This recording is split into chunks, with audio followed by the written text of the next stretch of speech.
Hello student, स्वागत है आप सभी का सर्वोत्तम एग्रीकल्चर एकेडमी के यूट्यूब चैनल पर।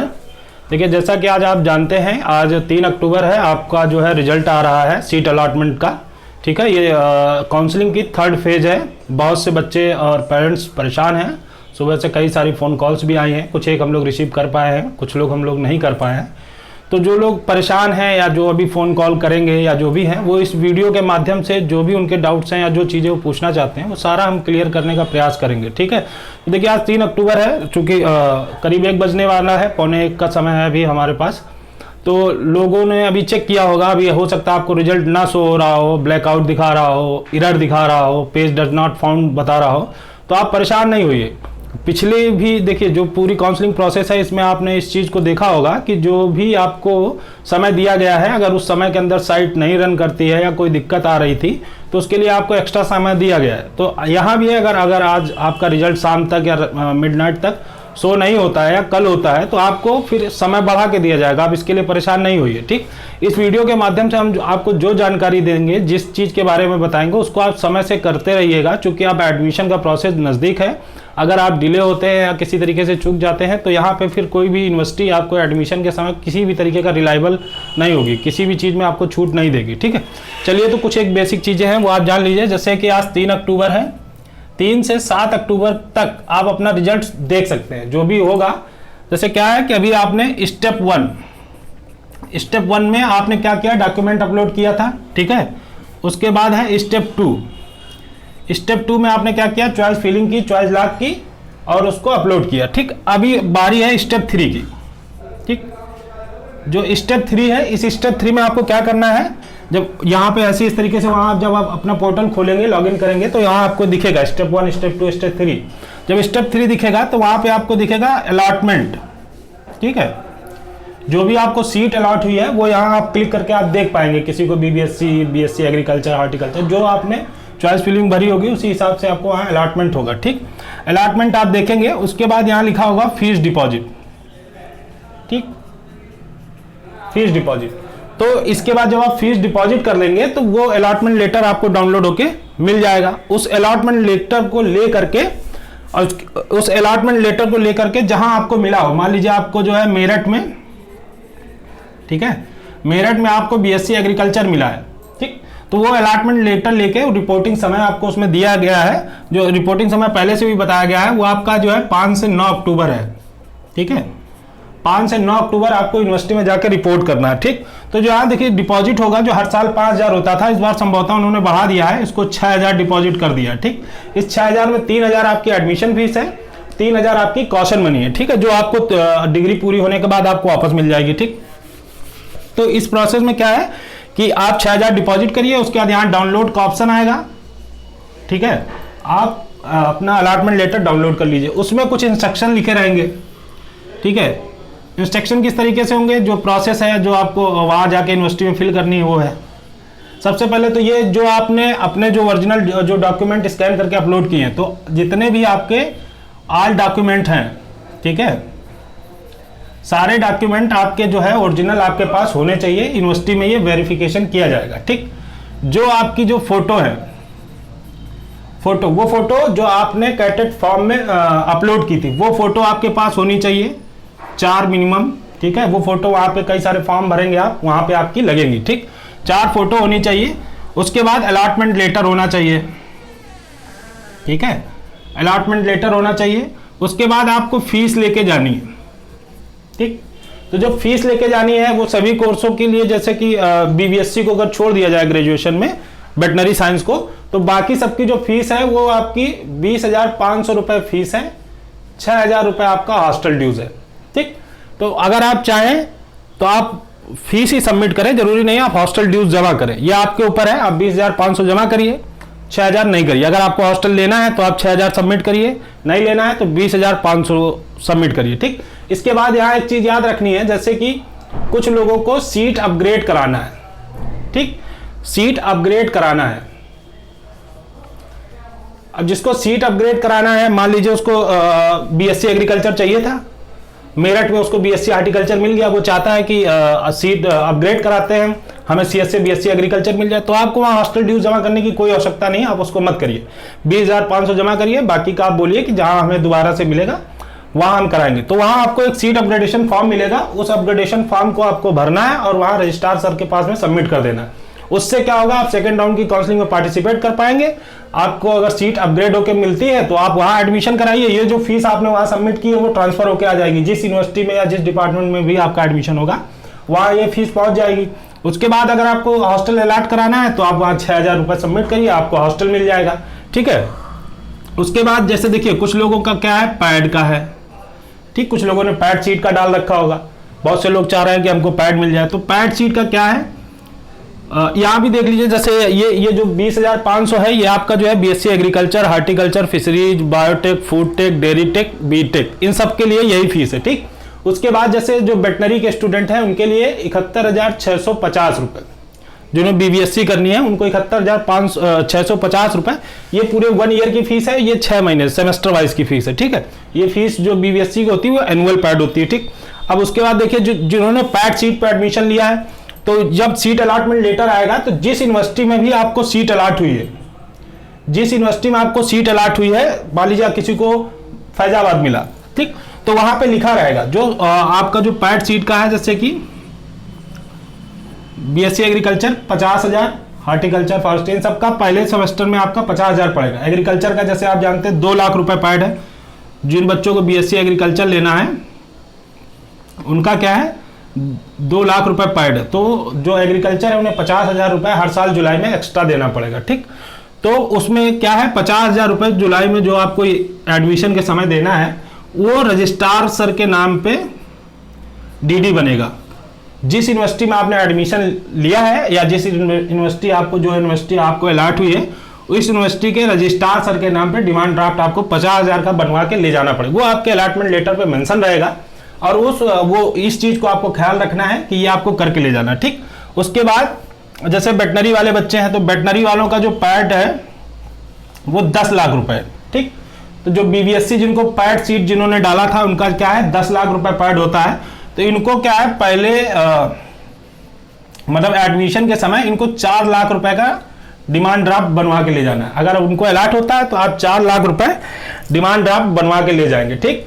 उसके बाद देखिए पैड सीट के बाद अब जैसे कुछ लोगों का NRI का भी था, अभी डाउट था NRI सीट के लिए, जैसे कुछ लोग चाह रहे थे कि हमें NRI मिल जाए, हम NRI ले लेंगे, ठीक।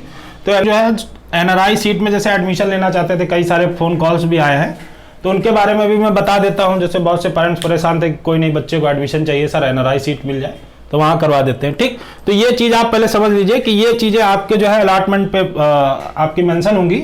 और ये हाँ, ये जो रजिस्ट्रार सर है यहाँ पे आपका जो DD बनना होगा वहां दिया होगा, कंट्रोलर सर के नाम पे बनता है, जो वित्त नियंत्रक होता है यूनिवर्सिटी का उसके नाम पे बनता है, रजिस्ट्रार सर के नाम पे नहीं बनेगा। वो आपका वहां मेंशन होगा, जिस बैंक जो भी वहां की बैंक होगी उस बैंक का IFSC कोड वगैरह वो सारी चीजें आपको वहां मेंशन होगी, जो DD बनवाने में आपको समस्या ना हो, ठीक है। उसके बाद देखिए NRI सीट का क्या है, जैसे बहुत से लोग चाह रहे थे NRI सीट में हमको जो है NRI सीट मिल जाए, तो इधर देखिए क्या है, अभी NRI सीट का उन्होंने काउंसलिंग कराया नहीं, तो संभवतः हो सकता है सेकेंड या थर्ड राउंड की काउंसलिंग में वो NRI सीट अलॉट करे। तो जो NRI सीट में है, जैसे वेटनरी का कई बार लोगों ने पूछा सर NRI सीट की पेमेंट क्या है, तो जो वेटनरी साइंस है BBSc जिसको हम बोलते हैं उसकी 17 लाख रुपए जो है आपकी पेमेंट सीट है। 17 लाख रुपए NRI का मतलब आपको सबमिट करना है। इसमें क्या है कि 5 लाख रुपए एडमिशन के टाइम पे आपको सबमिट करना है, फिर उसके बाद जो बाकी का है वो आपको 3 लाख रुपए पर ईयर, तो बाकी का 5 साल का कोर्स होता है यानी 4 साल। इसमें भी एक चीज ये है कि अगर आपका 5 की जगह 6 साल लगता है या 7 साल लगता है तो पर ईयर ये 3 लाख तो आपको देना ही देना है, साथ में फीस भी देनी है। अगर आपका एक भी सेमेस्टर एक भी ईयर आपका बढ़ता है तो 3 लाख रुपए फिर से आपको यूनिवर्सिटी को सबमिट करना पड़ेगा, ठीक। कुछ लोग जो है BSc एग्रीकल्चर लेना चाहते थे NRI सीट से, जैसे NRI लेना चाहते हैं तो उसकी क्या है, उसकी जो है 4 लाख रुपए NRI सीट है, ठीक है, 4 लाख रुपए है, ठीक है। यहां आपको क्या है 1 लाख रुपए, 1 लाख रुपए आपको हर जुलाई में आपको सबमिट करना है, ठीक। उसके बाद अगर यहाँ पे आपका जो है बढ़ जाता है, अगर बढ़ जाता है जैसे 5 साल की आप डिग्री ले रहे हैं या किसी में बैक लग गई आपकी डिग्री बढ़ गई, तो यहाँ आपको 50,000 रुपये पर ईयर आपको एक्स्ट्रा देना पड़ेगा। ठीक है, इस चीज़ को आप समझ लीजिए, जो पेरेंट्स हैं या जो स्टूडेंट हैं जो लेना चाहते हैं वो इस चीज़ को ध्यान में रखें। ठीक, अब देखिए काउंसलिंग की प्रोसेस में सीट अलॉटमेंट होगा। बहुत से लोग उन्होंने जो जिस हिसाब से चॉइस फिलिंग की होगी, या रैंक अच्छी हो या उनको सीट अच्छी ना मिली हो, या वो पैड नहीं लेना चाहते हैं, पैड सीट मिल गई हो, तो उनको इस चीज़ का ख्याल रखना है बहुत ही अच्छे से कि जब भी वो रजिस्ट्रेशन प्रोसेस पूरी करने यूनिवर्सिटी पहुँचे, जब आप रजिस्ट्रेशन प्रोसेस पूरी करने यूनिवर्सिटी पहुँचे तो वहाँ सीट अपग्रेडेशन का जो फॉर्म मिलेगा, है ना, सीट अपग्रेडेशन का फॉर्म मिलेगा, वो आप जरूर भरें।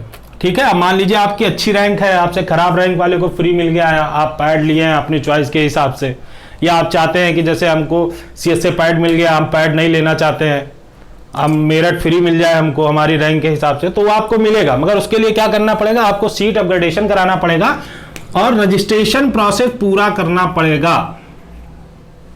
जो आपको सीट अलॉट हुई है, इस अलॉटमेंट का पूरा रजिस्ट्रेशन प्रोसेस आप कंप्लीट करेंगे, उसके बाद ही आप सेकेंड राउंड की जो काउंसलिंग होगी उसमें आप पार्टिसिपेट कर सकते हैं। इस चीज़ का ख्याल रखिएगा। ये नहीं हो कि सर मैं फर्स्ट राउंड की काउंसलिंग में जो है मुझे कोई भी कोर्स, मान लीजिए डेयरी टेक मिल गया था, मैंने रजिस्ट्रेशन नहीं कराया। अगर आपको अपग्रेड कराना है या काउंसलिंग में भाग लेना है दूसरी वाली में, तो आपको वो रजिस्ट्रेशन प्रोसेस पूरी करनी पड़ेगी, फीस सबमिट करनी पड़ेगी, उसके बाद ही आप जो है दूसरी काउंसलिंग में भाग ले सकते हैं। जैसे बहुत से बच्चे होंगे वो ये गलतियां कर देंगे, बाद में वो पछताएंगे। तो इस चीज़ का आप ख्याल रखिएगा कि अगर आपको सेकेंड राउंड काउंसलिंग में पार्टिसिपेट करना है या आपको कैटेट में एडमिशन लेना है, आप पहली राउंड में जो आपको सीट अलॉट हुई है उसका रजिस्ट्रेशन प्रोसेस जरूर पूरा करिए।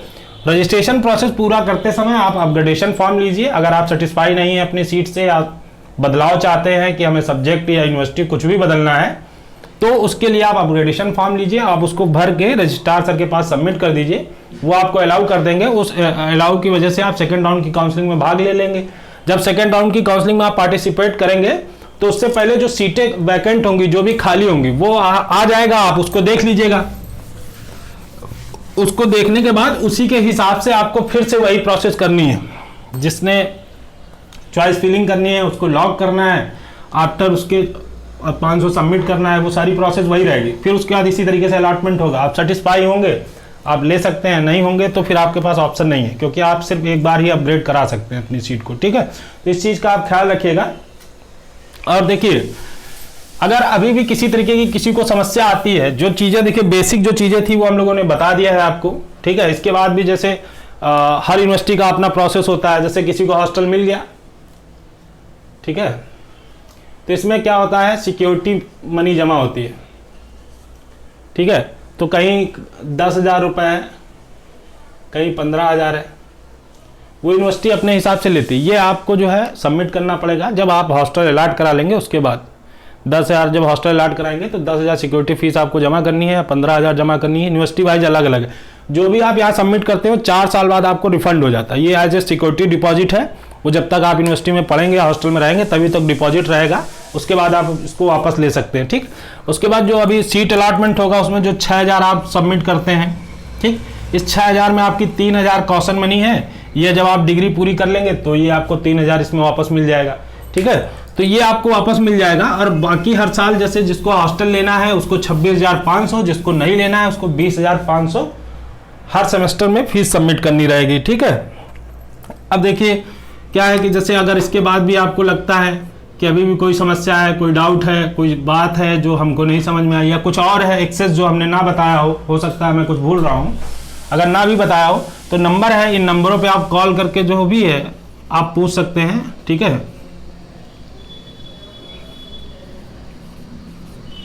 इन नंबरों पे कॉल कर सकते हैं, व्हाट्सअप कर सकते हैं कि सर यहाँ सीट मिला है, ये रैंक है, क्या मैं अपग्रेड कराऊं या नहीं कराऊं। इस तरीके की चीज़ें होंगी। जाहिर सी बात है, आपको नहीं पता होगा कि इस रैंक पे हमको क्या मिल सकता था, क्या मैं अपग्रेड कराऊं या ना कराऊं, पैड है फ्री मिल सकता है कि नहीं।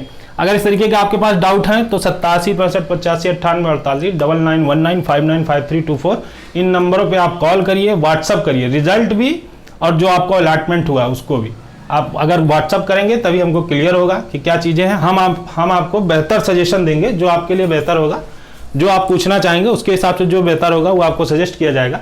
दूसरी चीज़ ये है, देखिए स्टेट गवर्नमेंट और सेंट्रल गवर्नमेंट की परमिशन के अनुसार जो जैसे कोविड चल रहा है, सोशल डिस्टेंसिंग है, मास्क है, सैनिटाइजर है, ये कॉमन टर्म हो गए हैं, कॉमन शब्द हैं, ठीक है। तो क्या है कि अब कोचिंग का जो है नया सेशन जो है हम लोग स्टार्ट करने वाले हैं, कोचिंग का नया सेशन स्टार्ट करने वाले हैं। 8 अक्टूबर से एडमिशन स्टार्ट है, ठीक है। 8 अक्टूबर से एडमिशन स्टार्ट है और ये आपका 15 अक्टूबर से इसकी क्लासें रन करेंगे, ठीक। 15 अक्टूबर से क्लासें रन करेंगी। 8 अक्टूबर से आपका रजिस्ट्रेशन स्टार्ट है। जिन बच्चों को भी एडमिशन लेना है वो 8 अक्टूबर से अपना एडमिशन लेने की प्रोसेस भाग ले सकते हैं। और उसके बाद जो है 15 अक्टूबर से आपकी क्लासें चालू हो जाएंगी। इसमें देखिए इस चीज़ का बेहतर ख्याल रखा जाएगा, क्योंकि सोशल डिस्टेंसिंग का पालन करना है तो लिमिटेड सीटें हैं, ज़्यादा बच्चों को बैठाला नहीं जाएगा। हर सीट का एक रोल नंबर होगा, जो सीट है रोल नंबर होगा या नाम होगा हर सीट पे, उसी सीट पे आपको बैठना है, ठीक है। जो टेम्परेचर वाला है, हर स्टूडेंट को बिना टेम्परेचर चेक किए अंदर नहीं जाने दिया जाएगा। मास्क है, ठीक है। उसके बाद सैनिटाइजर है, ठीक। क्लास में जाने से पहले सारी प्रोसेस आपकी पूरी की जाएंगी। तो जो बच्चे हैं जिनको जो है सीट अलाट नहीं होती है, जो बच्चे चाहते हैं तैयारी करना BHU ICR UP कैटेट की, वो आकर अपना एडमिशन कोचिंग में ले सकते हैं। जो भी फीस की प्रोसेस है या फीस किस तरीके से सबमिट होनी है, बाकी जो जानकारी है हमने आपको नंबर बता दिया है, उन नंबरों पे आप लोग कॉल कर सकते हैं। मगर जो अगर आपको सीट मिला है, आप एडमिशन लेना चाहते हैं तो आप एडमिशन लीजिए। अगर उसमें भी कोई समस्या होती है, आप कुछ पूछना चाहते हैं, किसी तरीके का कोई डाउट है, तो आप क्लियर कर सकते हैं। वीडियो देखने के लिए, हमारे साथ जुड़े रहने के लिए आप सभी लोगों का बहुत बहुत धन्यवाद।